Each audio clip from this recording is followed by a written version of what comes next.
Morbid Angel is a legendary death metal band formed in 1983 by Trey Ezektoth. Their formative years led to eventually joining forces with half of the band Terrorizer, with David Vincent and Pete Sandoval joining in 1986, and then releasing their debut and groundbreaking work, Altars of Madness, in 1989.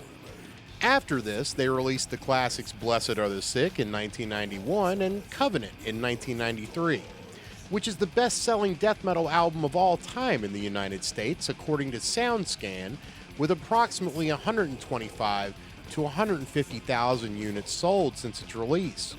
Continuing alphabetically, they released Domination in 1995 and Entangled in Chaos, a live album, in 1996.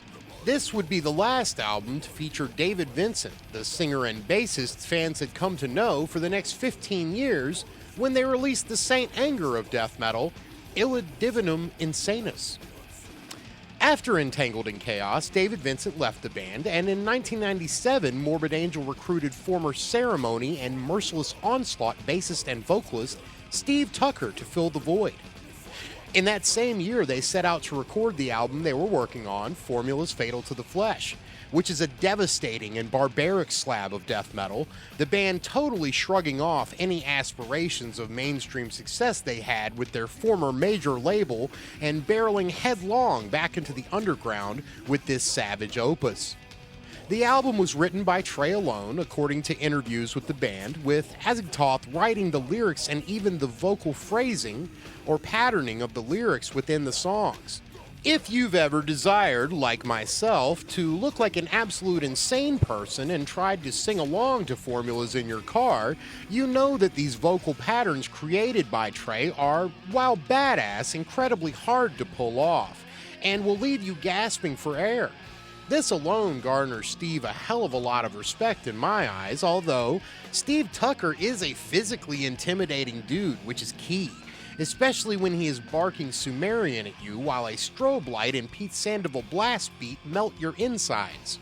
I always thought Steve Tucker looked like a death metal version of Stryker from Mortal Kombat 3, and in fact, I loved the whole paramilitary look Morbid Angel was going for in 1998 and 1999, and I always was wearing camo and death metal stuff, which is a combination as wholesome as apple pie, baseball, and diabetes.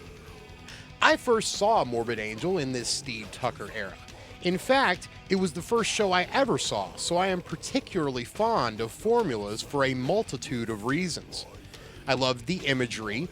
I had the official album t-shirt, which had those chess pieces on the back, and the band logo with like a paragraph of text. I wore the utter dog piss out of this shirt for the next 10 years or so, until it started to fall apart.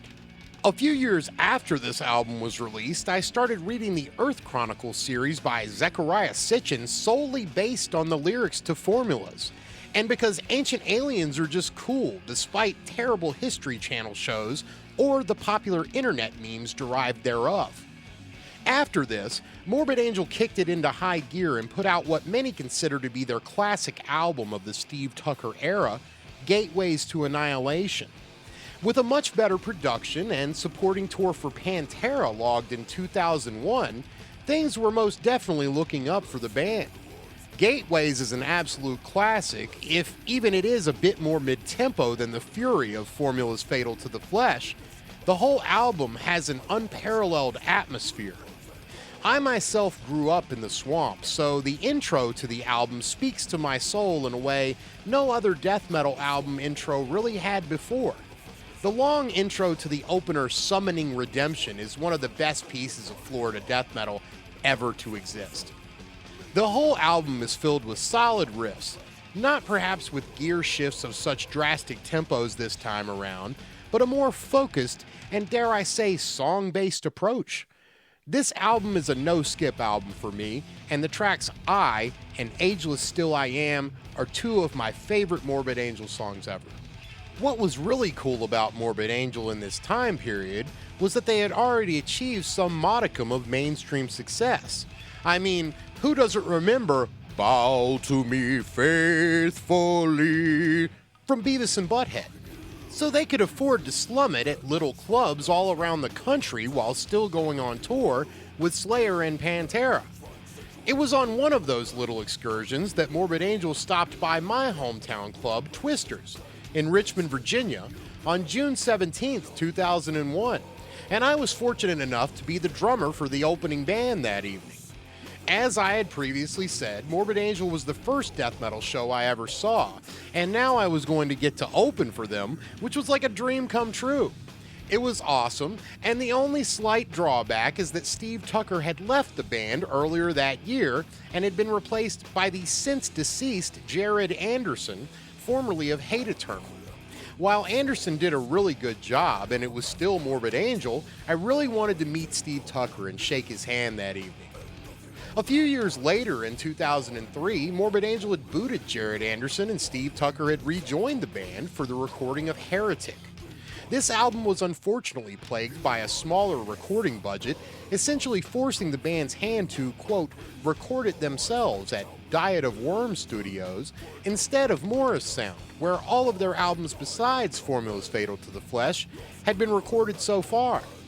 The band, especially Azagthoth, wanted a drier, more riff-attacked bass sound, but this seemed to flatten the overall sound, and whereas the production on Formulas was raw, but still had a huge low end, the production on Heretic sounded quite hollow. Being a black metal fan myself, and a fan of the production as a member of the band for that album, I kind of hate the modern cookie-cutter productions that metal albums have today that all sound the same. But for Heretic, I think it would have been a much more well-received album had it been recorded at Morrisound with a producer. On November 18, 2003, I saw Morbid Angel on the US tour for Heretic, playing with Superjoint Ritual. But not too long after that, in early 2004, Steve Tucker left the band, citing personal issues and burnout from years of constant touring. After this, David Vincent rejoined the band, and the Steve Tucker era would be seemingly over. Until in 2015, he reunited with the band, and is still with them to this day, having put out their last studio effort, Kingdoms Disdained, in 2017. Thanks for watching, and subscribe for more Metal Tales.